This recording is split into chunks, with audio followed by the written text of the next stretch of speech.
Baik, selamat ketemu kembali rekan-rekan sekalian dalam perkuliahan rekayasa gempa.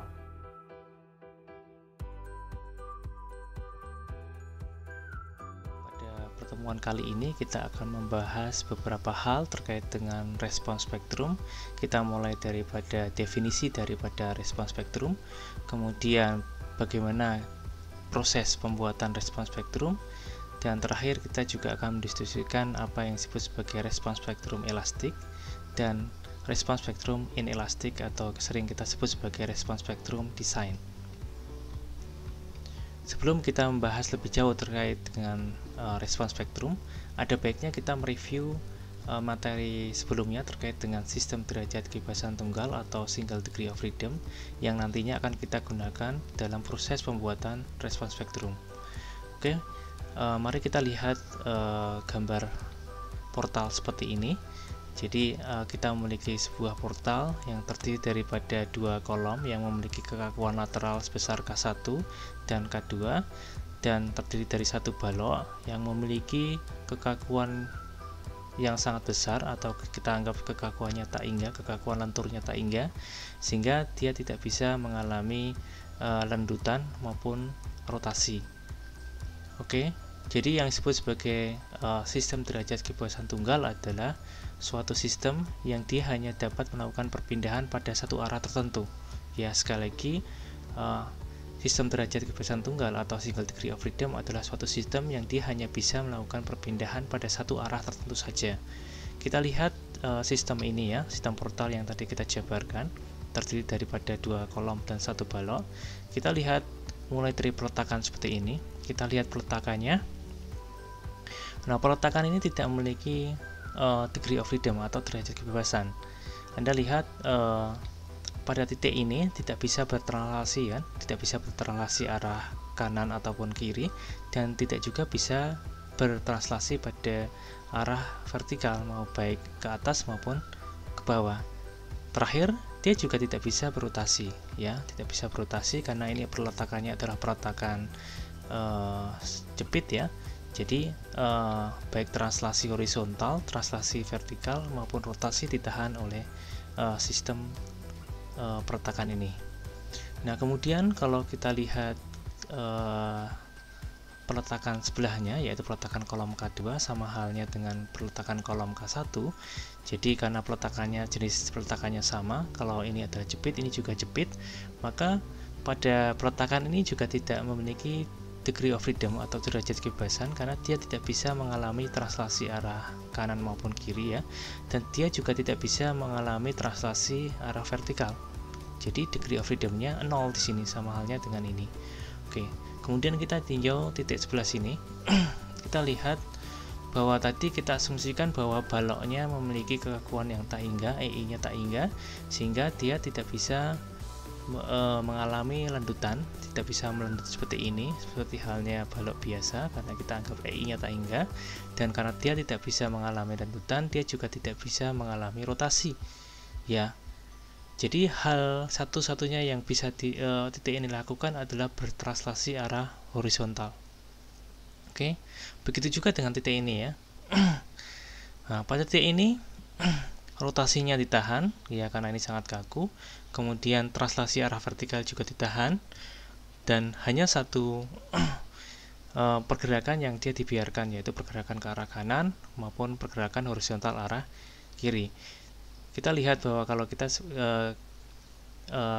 anggap ini sebagai suatu rigid body, maka kita bisa anggap bahwa sistem ini akan bergerak bersama-sama pada suatu arah tertentu, baik ke kanan atau ke kiri, sehingga kita sebut bahwa sistem struktur seperti ini adalah sistem struktur derajat kebebasan tunggal atau single degree of freedom. Oke. Kemudian sistem struktur ini bisa kita modelkan secara matematis seperti ini. Jadi kolomnya tadi yang memiliki kekakuan lateral K1 dan K2 ya. Ini tergantung daripada jenis peletakannya, apakah dia terjepit atau sendi, itu memiliki kekakuan yang berbeda ya. Jadi kekakuan ini merupakan fungsi daripada E dan berbanding terbalik terhadap L pangkat 3 ya. Jadi misalkan kita punya kekakuan K1 dan K2, Maka dalam model matematis kita sebut K total di sini yang merupakan penjumlahan antara K1 dan K2. Jadi K sama dengan K1 plus K2. Oke. Nah, kemudian kita anggap massa itu terkumpul di lantai ya. Massa itu terkumpul di lantai atau massa tergumpal. Dan kita modelkan matematis seperti ini, seperti bandul ya. Jadi ini adalah kumpulan daripada massa yang ada dalam massa yang ada di atas lantai. Kemudian ada satu parameter lagi yang belum kita sebutkan sebelumnya adalah parameter redaman ya.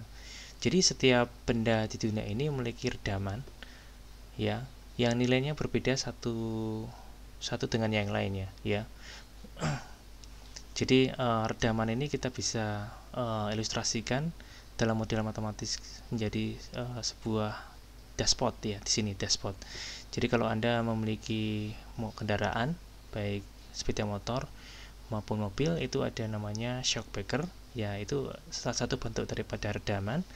Jadi ketika dia ada suatu getaran atau goncangan melewati jalan yang tidak baik, jalan yang terjal, maka adanya shock breaker itu akan meredam getaran yang terjadi, sehingga pengendara atau penumpang yang ada di atas mobil tersebut tidak mengalami getaran yang cukup besar, karena getaran yang besar tadi sudah diredam oleh shock breaker, sehingga yang diterima oleh penumpang maupun drivernya menjadi cukup kecil. Begitu juga dengan redaman ya. Jadi masing-masing benda itu memiliki nilai redaman tertentu. Tentu saja kalau misalkan kita punya material beton ya, dia memiliki nilai redaman yang lebih besar daripada material baja ya. Tentu saja material beton juga memiliki nilai redaman yang lebih kecil daripada material kayu ya. Sehingga di sini dalam model matematis ini kita memiliki 3 parameter ya. Yang pertama adalah K atau kekakuan lateral yang merupakan representatif daripada kekakuan lateral kolom K1 dan K2. Kemudian ada massa, di sini ada bandul, di sini massa tergumpal merupakan representasi dari massa yang ada di atas lantai suatu sistem struktur. Kemudian ada redaman atau nilai C. Baik. Kemudian ketika model matematis ini digetarkan, ya misalkan dikasih eksitasi di bawah peletakannya sebesar V. Jika V itu ke arah kiri, tentu saja perpindahannya akan menjadi ke arah kanan. U ini adalah respons struktur berupa perpindahan. Sekali lagi, jika kita kenakan suatu eksitasi di bawah peletakan model matematis ini ke kiri misalkan, maka dia akan melakukan sistem ini akan merespon dengan perpindahan ke kanan ya. Kalau ini bergerak ke kanan, maka respon perpindahannya adalah ke kiri. Nah, respon struktur ini tidak hanya wujudnya adalah perpindahan ya, ada juga kecepatan dan percepatan. Anda ingat di pelajaran yang telah lalu, kalkulus atau fisika, disebutkan bahwa turunan pertama daripada perpindahan terhadap waktu adalah kecepatan, dan turunan kedua daripada perpindahan terhadap waktu kuadrat adalah percepatan. Sehingga yang disebut sebagai respons struktur tidak hanya perpindahan struktur, tapi juga kecepatan struktur dan percepatan struktur. Ya, memang agak sulit untuk dibayangkan bagaimana sih kecepatan struktur, bagaimana sih percepatan struktur. Memang hal yang sangat mudah kita lihat adalah perpindahan struktur ya. Oke, jadi nanti kita akan bahas lebih jauh terkait dengan respons struktur. Jadi ada aksi, ada reaksi. Kalau aksinya adalah ini, eksitasi seperti ini ke kanan dan ke kiri, maka wujud responnya bisa juga perpindahan ke kanan dan ke kiri juga, dan kecepatannya juga seperti itu, dan percepatannya juga seperti itu. Oke. Nah, kalau kita punya respons struktur itu adalah reaksi, maka aksinya adalah ini tadi ya. Jadi kalau di sini tidak hanya ini juga, kalau misalkan kita kaitkan dengan beban gempa, maka kita bisa kaitkan juga apa yang disebut sebagai percepatan gempa ya. Jadi atau percepatan tanah yang di bawah titik penjepitan lateral kita ini ya. Jadi ada percepatan tanah, ada perpindahan tanah, ada kecepatan tanah. Itu akan menghasilkan perpindahan struktur, kecepatan struktur, dan percepatan struktur. Jadi saya ulangi lagi, ada aksi, ada reaksi. Aksinya berupa perpindahan tanah, kecepatan tanah, dan percepatan tanah. Dan reaksinya adalah perpindahan struktur, kecepatan struktur, dan percepatan struktur. Oke, itu merupakan respon daripada struktur. Kemudian kita mengenal dari materi sebelumnya telah dijelaskan bahwa yang disebut sebagai periode struktur. Jadi setiap benda yang ada di dunia ini memiliki periode struktur masing-masing ya, periode masing-masing yang besarnya bisa kita estimasi dia berbanding lurus terhadap akar masanya dan berbanding terbalik terhadap akar kekakuannya. Jadi istilahnya ketika kita memiliki suatu sistem struktur dengan massa yang besar, maka periodenya akan cenderung besar juga. Jika kita memiliki sistem struktur dengan kekakuannya yang cukup besar, misalkan kolom-kolomnya besar, ya, maka periode strukturnya akan mengecil, ya. Di sini akan kita gunakan, jadi parameter periode struktur ini akan kita gunakan dalam pembuatan respons spektrum dan dalam aplikasi respons spektrum, ya. Oke, jadi T itu adalah periode, M itu adalah massa strukturnya, ya. Mungkin untuk massa, mungkin kita lebih mengenal apa yang disebut sebagai berat, ya. Berat itu sama dengan massa dikalikan dengan percepatan gravitasi, dan kemudian ini ada kekakuan, maksudnya adalah kekakuan lateral. Jadi karena kita bicara eksitasi gempa, maka ada kekakuan lateral. Kolom di sini ada kekakuan lateral kolom. Ataupun kalau tidak bisa juga ada kekakuan lateral daripada dinding geser, ya, seperti itu. Ada juga C atau redaman, ya. Masing-masing bahan itu memiliki nilai redaman yang berbeda seperti yang telah kita jelaskan tadi.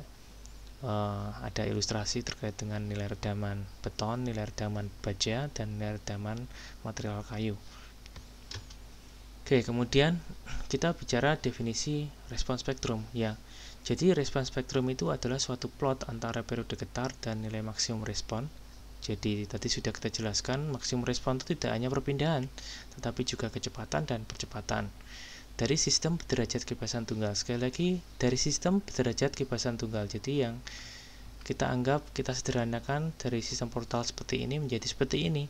Ya, dia hanya bisa bergerak pada satu arah saja. Ya. Atau di sini single degree of freedom. Untuk rasio redaman dan beban gempa tertentu. Jadi respons spektrum itu ada banyak, ya. Dia memang merupakan plot antara periode terhadap nilai maksimum respon. Sekali lagi, nilai maksimum saja, ya. Dan dia juga sangat spesifik untuk nilai redaman tertentu. Misalkan respons spektrum untuk nilai redaman 5%, respons spektrum untuk nilai redaman 10%, dan seterusnya. Dan ini juga untuk karakteristik beban gempa tertentu, ya. Misalkan untuk respons spektrum untuk nilai rasio redaman 5% untuk gempa A misalkan, atau respons spektrum untuk rasio redaman 5% untuk gempa B. Jadi sangat khusus, ya, sangat tertentu. Jadi respons spektrum ini bisa bervariasi tergantung daripada nilai redamannya dan tergantung juga terhadap beban gempa yang kita gunakan untuk menyusun atau mendevelop respons spektrum tersebut. Nah, respons spektrum tadi bisa kita bagi menjadi dua. Yang pertama adalah respons spektrum elastik, ya, adalah suatu respons spektrum yang didasarkan atas respon elastik struktur dengan derajat kebebasan tunggal. Oke, ada kata-kata elastik ini. Jadi kalau kita ambil ilustrasi seperti ini, ada model matematis tadi, ya, kita ambil suatu bandul sederhana, kemudian kita kasih eksitasi di bawahnya, maka dia akan bergerak ke kanan dan ke kiri. Maka kita lihat sistem atau model matematis ini seperti halnya sistem struktur cantilever, ya. Sistem struktur cantilever yang digoyang ke atas atau ke bawah, ya. Kalau ini kebetulan dia ke kanan atau ke kiri. Sehingga momen yang terbesar akan terjadi di ujung bawah kolom. Oke. Karena momen terbesarnya terjadi di bawah kolom atau dekat dengan peletakan, maka ada kemungkinan sendi plastis itu atau kerusakan pertama yang terjadi adalah kerusakan di ujung bawah kolom. Ya, untuk respons spektrum elastik kita asumsikan bahwa di sini belum terjadi apa yang disebut sebagai kerusakan atau belum terjadi sendi plastis, ya, pada daerah-daerah dengan gaya-gaya dalam yang terbesar, ya. Jadi dia masih dalam tahapan elastik. Kemudian yang kedua adalah respons spektrum inelastik atau descent spektrum respon. Adalah spektrum yang diturunkan berdasarkan spektrum respon elastik dengan tingkat duktilitas elemen tertentu. Ya, jadi perbedaannya ya diilustrasikan menggunakan gambar ini. Perbedaan antara gambar atas dengan gambar bawah hanyalah titik ini yang menunjukkan terjadinya sendi plastis. Jadi ketika ada goyangan ke kanan dan ke kiri, maka akan terjadi momen terbesarnya adalah di ujung bawah kolom, sehingga titik yang berpotensi untuk mengalami kerusakan pertama kali atau terjadinya sendi plastis adalah di bawah kolom ini, ya. Oke, sehingga kalau kita sebut sebagai respons spektrum inelastik, ya dia sistem derajat kebebasan tunggal yang kita gunakan ini seperti bandul ini, ya dia sudah mengalami sendi plastis, ya. Memang dalam peraturan yang kita anut, ya, peraturan kegempaan yang kita anut, sistem struktur tahan gempa yang kita gunakan, definisi dari sistem struktur tahan gempa yang kita gunakan itu merupakan suatu sistem struktur yang tidak terlalu mahal, yaitu bukan sistem struktur yang elastik. Ketika terjadi gempa dia tidak apa-apa, tetapi juga sistem struktur yang tidak terlalu murah. Maksudnya ketika terjadi gempa yang kecil saja dia sudah runtuh, sehingga harus memerlukan suatu perbaikan yang sangat besar dan cost yang sangat besar dalam maintenance atau pemeliharaannya. Oke, jadi yang disebut sebagai sistem struktur tahan gempa di sini menurut peraturan kita yang kita anut adalah sistem struktur yang dapat mengalami perpindahan yang cukup besar atau perpindahan inelastik yang cukup besar sebelum dia mengalami keruntuhan, ya. Jadi dia mengalami deformasi inelastik yang cukup besar sebelum dia mengalami keruntuhan, sehingga ketika terjadi gempa besar dia mengalami deformasi yang besar sebelum runtuh, sehingga dia bisa memberikan kesempatan bagi penghuni di dalam gedung misalkan untuk melakukan evakuasi diri sebelum keruntuhan total daripada bangunan. Nah, makanya kita sebut ini sebagai desain respons spektrum, ya, karena kalau kita menganut peraturan SNI 1726/2019, ya, SNI kegempaan kita, maka desain kegempaan kita adalah sistem strukturnya adalah sistem struktur yang inelastik. Dia dapat berdeformasi secara inelastik, ya, sehingga ketika dia bisa berdeformasi secara inelastik, maka dia tidak perlu didesain dengan gaya gempa yang elastik, ya, sehingga dalam hal ini cost atau biaya yang digunakan untuk mengkonstruk bangunan kita itu tidak terlalu mahal juga. Oke. Kemudian respons spektrum percepatan merupakan respons spektrum yang paling banyak digunakan, ya. Kita ingat ada hukum Newton 2 itu F sama dengan M kali A, di mana F adalah gaya dan M adalah massa, dan terakhir adalah A adalah percepatan. Begitu juga dengan gaya gempa, ya. Misalkan kita ubah, misalkan ini adalah F, kita ubah jadi FG, F ground atau F gempa gitu, sama dengan M massa struktur, kemudian dikalikan dengan AG adalah percepatan tanah atau percepatan gempa, ya. Jadi semakin besar massanya, maka akan semakin besar gaya gempanya. Semakin besar percepatan gempa, maka akan semakin besar juga gaya gempanya. Kita tidak bisa memodifikasi percepatan gempa karena dia datang secara alamiah. Kita tidak bisa memodifikasi percepatan gempa atau percepatan tanah yang datang di lokasi di tempat kita berada, tidak bisa. Yang bisa kita modifikasi sebagai seorang engineer adalah massanya, ya. Massa struktur bisa kita kurangi untuk mengurangi efek daripada gaya gempa. Oke, jadi dengan mengurangi massa maka gaya gempanya akan mengecil juga. Hal ini sudah banyak dipaparkan atau dijelaskan di dalam beberapa literatur, ya, terutama dalam desain rumah sederhana. Misalkan kita harus memilih suatu elemen-elemen dengan material yang cukup ringan, ya. selain untuk menghindari korban ketika tertimpa oleh benda-benda yang berjatuhan, ini juga mengurangi besarnya gaya gempa yang terjadi dalam sistem bangunan tersebut ya. Jadi dengan mengurangi massa, maka gaya gempanya akan mengecil ya. Kemudian bagaimana sih proses pembuatan respons spektrum? Nah, misalkan kita memiliki suatu time history atau riwayat waktu gempa, misalkan seperti ini ya. X itu menunjukkan waktunya, jadi ketika 0 sampai dia 30 detik misalkan. Kemudian yang vertikal menunjukkan percepatan tanah atau percepatan gempanya. Maka kita lihat gempa itu kan awalnya tidak ada, jadi 0 gitu ya. Kemudian dia membesar puncaknya, kemudian dia mengecil, membesar lagi, terus kemudian mengecil, membesar lagi sampai dia hilang begitu. Jadi ini adalah riwayat gempanya ya. Oke. Jadi riwayat gempa yang biasa kita catat menggunakan akselerogram. Oke. Nah, kemudian kalau kita punya riwayat gempa seperti ini adalah riwayat gempa tertentu. Ya, kemudian kita aplikasikan di bawah sistem struktur yang berbeda seperti ini. Kita memiliki sistem struktur yang dimodelkan secara matematis, sistem degree single degree of freedom (SDOF) yang memiliki nilai periode struktur yang berbeda-beda. Di sini ada T-nya adalah 0,5 detik, itu adalah sistem struktur A. Kemudian T-nya adalah 1 detik, itu adalah sistem struktur B misalkan. Kemudian sistem struktur C dengan T sama dengan 2 second ya. Nah, sebenarnya kalau kita mau mengilustrasikan bagaimana sih kita sebenarnya perbedaan, kenapa dengan perbedaan periode ini aktualnya itu seperti apa ya. Contohnya misalkan kita hubungkan dengan kekakuan daripada elemen penahan gaya lateral, misalkan kolom ya.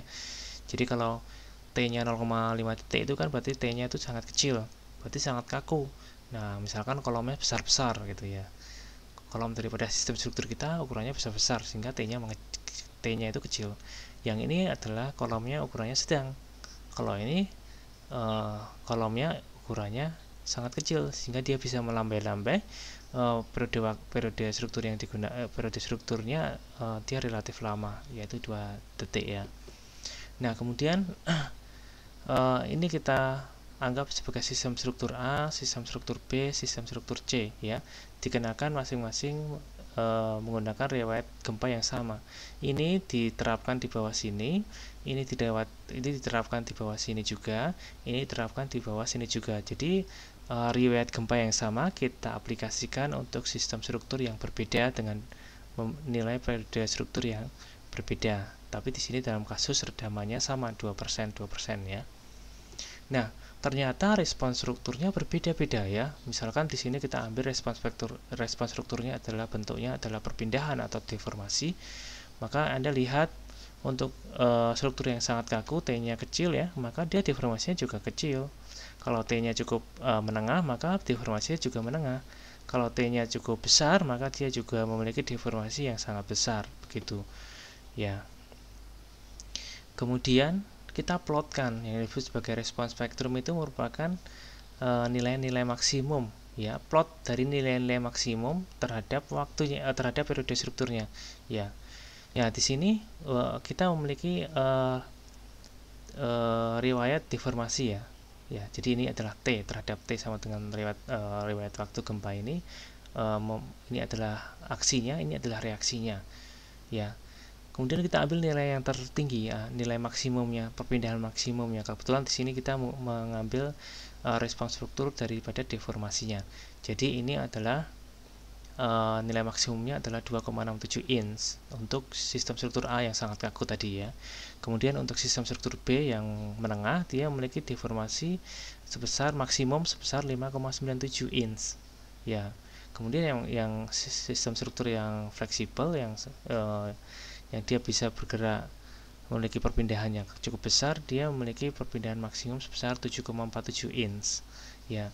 Anda lihat dalam proses pembuatan respons spektrum ini hanya nilai-nilai maksimum saja yang kita gunakan.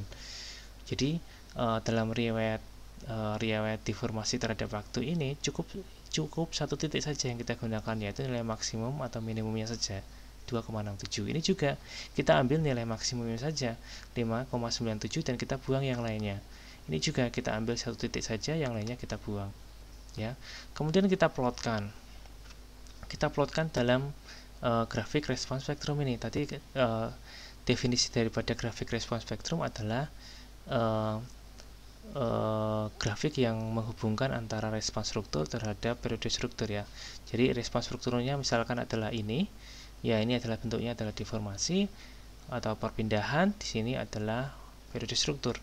Ya, Anda lihat di sini memiliki periode struktur A ya. Struktur A itu kan cukup sangat kaku, memiliki periode struktur sebesar 0,5 detik. 0,5 detik di sini ya. Ini adalah periode struktur. Kemudian dia memiliki nilai deformasi perpindahan sebesar 2,67. Oke, itu adalah untuk sistem struktur A yang sangat kaku. Kemudian sistem struktur B yang medium atau menengah, dia memiliki periode struktur sebesar 1 detik di sini. Kemudian deformasi maksimumnya adalah 5,97 inch. Kemudian yang terakhir, sistem struktur yang sangat memiliki kekakuan lateral yang cukup kecil tadi, kalau kita ilustrasikan, maka dia memiliki perpindahan yang paling besar yaitu 7,47. Jadi ini adalah periode strukturnya adalah 2 detik, perpindahan strukturnya adalah 7,47. Kemudian kita misalkan kita buat grafik respons spektrum ini untuk sistem struktur yang sangat banyak, tidak terbatas dari 3 jenis sistem struktur ini, tapi banyak, misalkan ada T0,5, T0,6, T0,7, 0,8, T0,9, 1, kemudian 1,1, 1,2 dan seterusnya, sehingga ini kita dapatkan nilai-nilai yang sangat nilai-nilai yang sangat banyak ya. Kita plotkan menjadi grafik seperti ini ya. Ini disebut sebagai grafik respon spektrum. Jadi inilah respon spektrum. Jadi plot nilai maksimum daripada respon terhadap periode struktur ya. Ini kebetulan salah satu contoh daripada respon struktur aja, yaitu adalah deformasi. Sebenarnya kita bisa juga membuat respon spektrum tidak hanya dalam bentuk respon perpindahan atau deformasi, tapi juga bisa dalam bentuk respon spektrum kecepatan seperti ini ya, SV. Jadi merupakan fungsi daripada redaman dan T atau periode struktur. Jadi kita ambil nilai maksimum daripada kecepatannya. Begitu juga dengan percepatan, kita ambil nilai maksimum daripada percepatannya. Oke. Kemudian kita ingat lagi materi yang telah diajarkan di perkeluaran sebelumnya, bahwa nilai redaman itu sama dengan C atau koefisien redaman dibagi dengan 2M omega. M adalah massa, omega adalah 2pi per T. T adalah periode struktur. Oke. Nah, kemudian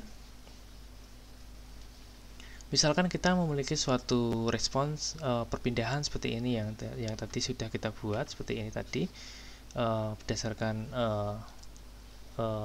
aksi daripada percepatan tanah terhadap waktu, kita mendapatkan respon perpindahan seperti ini dan kita plotkan seperti ini. Maka ini adalah respon spektrum perpindahan tadi ya, respon spektrum perpindahan.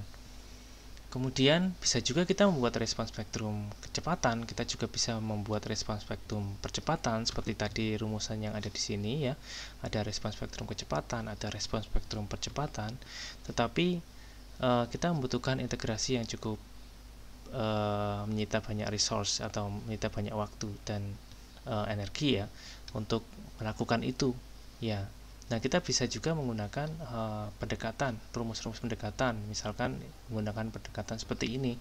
Jadi yang disebut sebagai kecepatan itu bisa didekati dengan rumus omega dikalikan dengan perpindahannya, dan percepatan sama dengan omega kuadrat dikalikan perpindahan. Jadi sekali lagi ini adalah pendekatan ya, pendekatan. Makanya karena ini adalah pendekatan, maka disebut ada tambahan kata-kata atau huruf P di sini ya.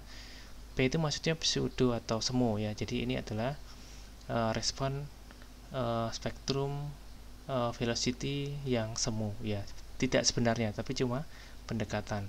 Jadi pseudo velocity itu merupakan omega dikalikan dengan SD atau spectral displacement di sini ya. Kemudian pseudo spectral acceleration merupakan omega kuadrat dikalikan dengan spectral displacement di sini ya. Oke, sehingga kita lihat ekspresi ini ya, cukup sangat sederhana ya, rumus pendekatan ini ya, tinggal dikalikan dengan omega dan dikalikan dengan omega kuadrat.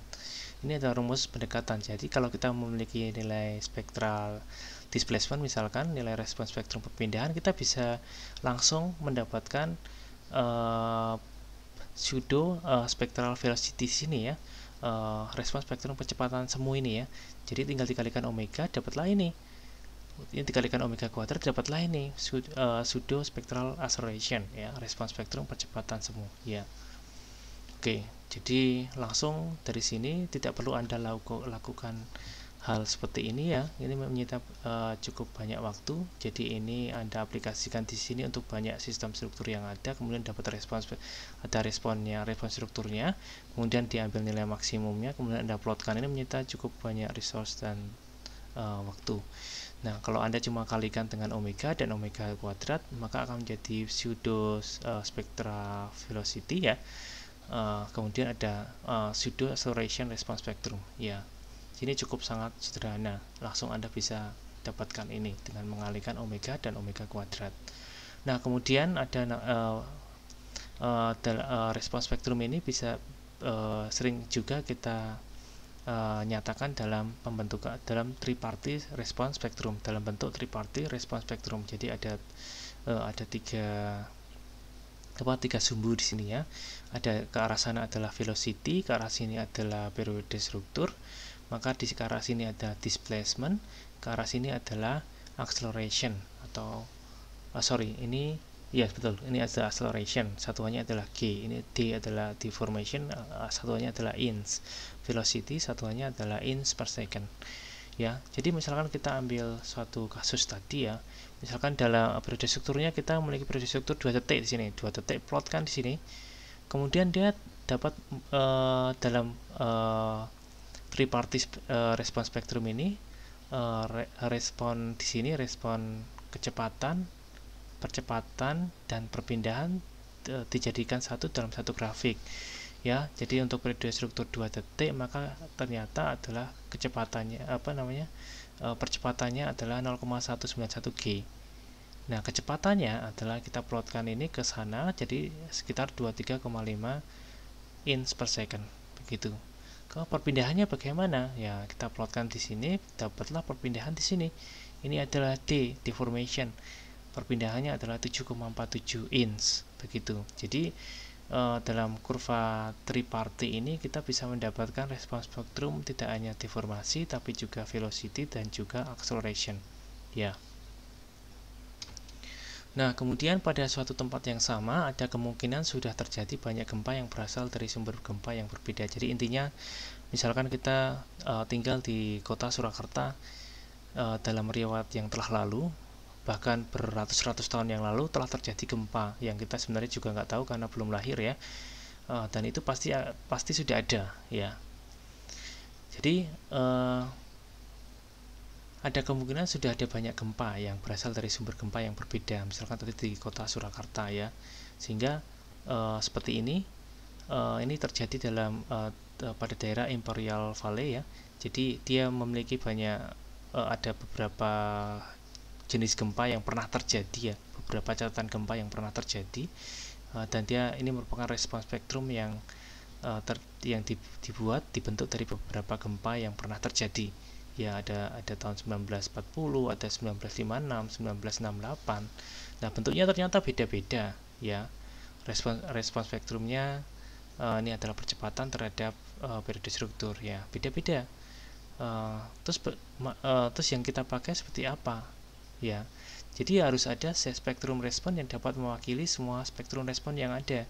Misalkan pada suatu daerah ini di Imperial Valley ini setidaknya ada 3 gempa besar yang pernah terjadi di daerah tersebut ya. Maka setidaknya 3 gempa tersebut respon spektrum yang kita gunakan dalam desain harus mewakili setidaknya 3 jenis gempa tadi ya. Setidaknya dapat mewakili 3 jenis gempa tadi ya. Kemudian jika tidak terdapat data seperti tadi di kota Surakarta misalkan, karena kita tinggal di kota Surakarta, maka Maka para ahli merekomendasikan untuk mencari data rekaman gempa pada suatu daerah yang memiliki kondisi yang sama. Maksudnya apa? Ya bisa besarnya gempa yang sama, kondisi geologinya hampir sama, atau kondisi tanah dan lain-lain. Dan ada banyak sekali kriteria yang digunakan untuk menentukan ketika kita tidak menemukan data riwayat gempa pada suatu tempat yang kita ingin tinjau ya. Maka kita bisa menggunakan data gempa dari tempat yang lain yang memiliki karakteristik geologi, besar gempa, kondisi tanah dan lain-lainnya yang hampir sama dengan lokasi yang kita tinjau. Kemudian untuk mendapatkan respons spektrum yang mewakili yang tadi kan misalkan di sini minimal ada tiga riwayat gempa, maka dilakukan perhitungan rata-rata, dirata-ratakan ya. Jadi sudah dibuat respons spektrum ini, setidaknya ada 3 respons spektrum dari 3 gempa besar, maka kita harus lakukan perata-rataan ya untuk kita gunakan sebagai respons spektrum design ya, yang sudah mewakili gempa-gempa besar yang pernah terjadi pada suatu tempat ya. Sehingga di sini dapat dilakukan perhitungan rata-rata nilai PSA, pseudo spectral acceleration ya, ada velocity dan displacement ya, dan standar deviasi untuk semua data gempa yang diperoleh, begitu ya. Jadi ini istilahnya kita rata-ratakan. Nah, ini adalah salah satu bentuk hasil perata-rataan tadi ya. Ya, jadi ini dalam dalam respon kecepatan ya. Kecepatan. Jadi di sini Anda lihat ini adalah nilai rata-ratanya. Kalau tadi kan kita lihat ini adalah nilai masing-masing gempanya, respons spektrum dari masing-masing gempa. Nah, kalau kita rata-ratakan ya kira-kira dia akan menjadi seperti ini, yang kasar ini ya. Yang kasar ini. Ya, ini adalah min atau rata-ratanya ya. Jadi dia rata-ratanya di sini ya, rata-ratanya di sini. Kemudian yang putus-putus ini adalah respons spektrum yang kita sudah haluskan ya. Bentuknya seperti garis lurus saja. Begini, begini, dan begini. Ini adalah kurva yang sudah kita haluskan. Dan yang di atas ini adalah min plus 1 deviasi standar ya. Dia lebih besar dari sini. Oke. Kemudian kita lihat gambar sebelah kanan ya. Pada umumnya respons struktur akan lebih besar daripada respon di lapisan batuan dasar atau tanah ya. Jadi ini berada di lapisan batuan dasar atau tanah ya. Kalau peraturan kita mensyaratkan penyelidikan tanah itu setidaknya sampai lapisan 30 meter di bawah bangunan yang kita bangun. 30 meter di bawah bangunan kita bangun, itu untuk menentukan klasifikasi tanah ya. Setidaknya lapisan batuan dasar itu berada di situ ya, di kedalaman segitu di bawah bangunan kita ya. Nah, untuk struktur tertentu ya yang dia memiliki periode sangat pendek di titik A ini, dan sistem struktur tertentu yang dia memiliki periode yang sangat panjang di titik F ini, ternyata responnya itu hampir sama antara yang di lapisan batuan dasar yang jauh di bawah bangunan kita di kedalaman yang cukup besar tadi ya, setidaknya 30 meter di bawah bangunan yang akan kita bangun. Maka untuk periode struktur yang pendek dan panjang, sangat panjang, itu sama nilainya ya. Jadi nilai responnya sama ya. Jadi sama antara batuan dasar dengan permukaan di sini ya. Oke. Nah, kemudian ketika struktur kita antara nilai yang pendek sampai nilai yang besar tadi, maka akan ada yang disebut sebagai amplifikasi atau pembesaran ya. Misalkan T kita atau periode struktur kita di sini ya. Ya, tentu saja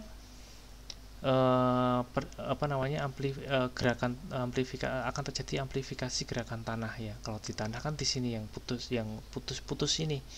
Sehingga kalau misalkan kita ibaratkan ada 30 meter, bangunan kita 30 meter di atas lapisan batuan dasar, maka kalau kita memiliki periode struktur seperti ini, maka akan terjadi pembesaran respons struktur di sini ya. Pembesaran respons spektrum ini ya. Oke, jadi respons spektrum yang ada di batuan dasar belum tentu bisa kita gunakan langsung untuk menentukan respons spektrum di permukaan atau bangunan yang kita rencanakan ya. Makanya di sini kita sebut sebagai elastic descent spectrum. Ya, kita lihat, kita catat bahwa di titik periode terendah dan terpanjang dia akan sama antara elastic descent spectrum dengan yang ada di lapisan batuan dasar. Ya. Dan selain dari dua titik ini, dia akan mengalami amplifikasi. Ya, mengalami amplifikasi. Kemudian jika periode getar T lebih besar daripada periode getar saat respon spektrum mencapai puncak respon, maka simpangan maksimum pada respon inelastik sama mendekati nilai respon pada respon elastik atau berlaku prinsip equal displacement. Ya, jadi jika misalkan dia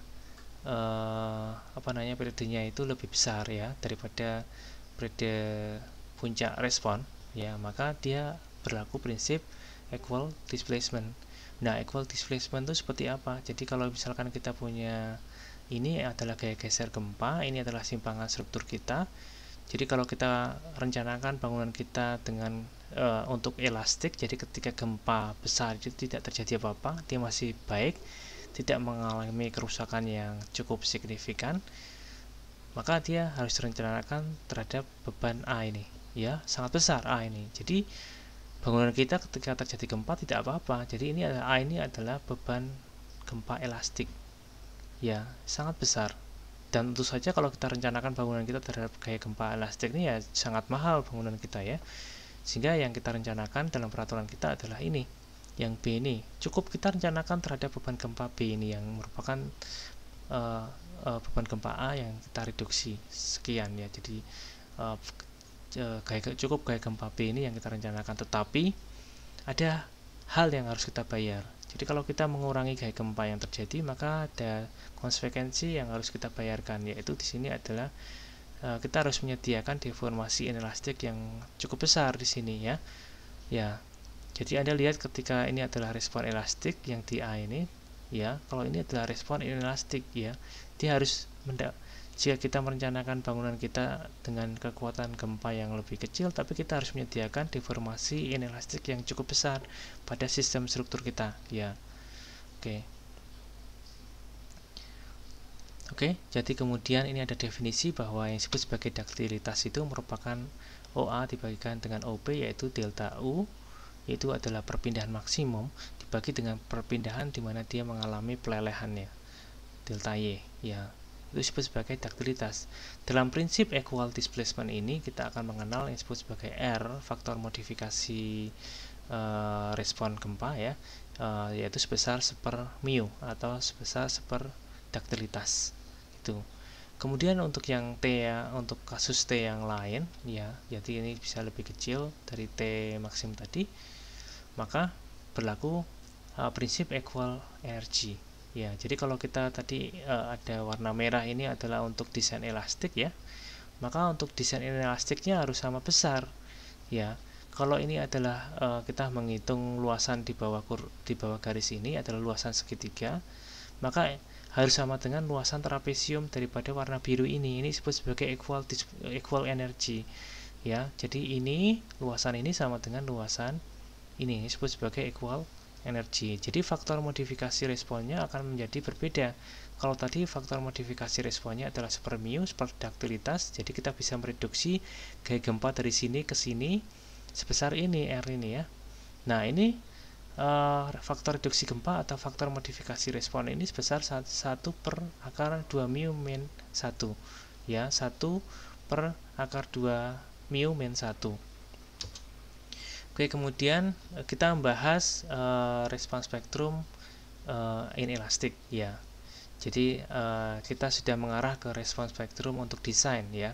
Jadi setiap jenis sistem struktur memiliki perilaku inelastik yang berbeda ya. Misalkan sistem struktur beton dan sistem struktur baja memiliki perilaku inelastik yang berbeda, dan memang cenderung untuk sistem struktur baja dia memiliki perilaku inelastik yang lebih baik daripada sistem struktur beton ya. Jadi di sini kita harus mempertimbangkan sistem struktur mana yang kita akan gunakan ya, dan di sini mempengaruhi spektrum respon yang digunakan dalam desain ya. Jadi kalau misalkan tadi kita punya respon spektrum elastik ya, jadi tadi ya ini adalah elastic design spectrum yang dia cenderung lebih besar daripada respon spektrum pada lapisan batuan dasar. Maka di sini kita akan mencoba untuk menurunkan atau membuat inelastic design spectrum, yaitu respon spektrum inelastic design ya. Jadi caranya bagaimana ya, tadi kita tergantung dari sistem, kita pilih dulu sistem strukturnya seperti apa, apakah sistem struktur baja atau sistem struktur beton misalkan. Makanya di sini kita bisa konversi, kita kecilkan. Kalau ini kan elastic design spectrum, jadi gaya istilahnya gaya gempanya itu adalah gaya gempa elastik sangat besar ya, sangat besar di sini di puncak A ini, sehingga ketika terjadi, kita gunakan ini untuk desain, maka bangunan kita sangat kuat. Ketika terjadi gempa besar maka tidak apa-apa. Makanya di sini kita coba gunakan sistem, kita gunakan prinsip yang kedua dalam mendesain, yaitu kita memberikan suatu deformasi inelastik yang cukup besar sebelum dia mengalami keruntuhan. Di sini ya definisi daripada sistem struktur tahan gempa menurut peraturan kegempaan yang kita anut ya. Kemudian untuk kita harus konversi dari elastic design spectrum ini menjadi inelastic design spectrum ya. Ya tadi kita bisa mengkonversi dengan dua prinsip tadi, yaitu prinsip equal displacement dan prinsip equal energy. Kalau ini ada 1/μ, kalau ini adalah 1/√2μ minus 1. Ya di sini berlaku ya, di sini ini berlaku prinsip equal energy ya. Di sini berlaku prinsip equal energy, ini adalah berlaku prinsip equal displacement. Jadi kita cara mengkonversinya adalah seperti itu ya. Kita gunakan dua prinsip tadi, equal energy dan equal displacement, karena puncaknya di sini ya. Oke, kemudian kita lihat sebelah kanan. Kita sebelah kanan ini ada respon spektrum percepatan. Kalau tadi adalah velocity terhadap periode struktur, ini adalah percepatan terhadap periode struktur. Yang ini hampir sama dengan respon spektrum desain menurut SNE kita ya, respon spektrum menurut SNE kita ya. Jadi Anda lihat respon spektrum elastik itu yang sangat besar ya, karena kayak gempanya sangat besar. Anda sebenarnya boleh-boleh saja menggunakan elastic design spektrum dan Anda gunakan dalam desain bangunan Anda.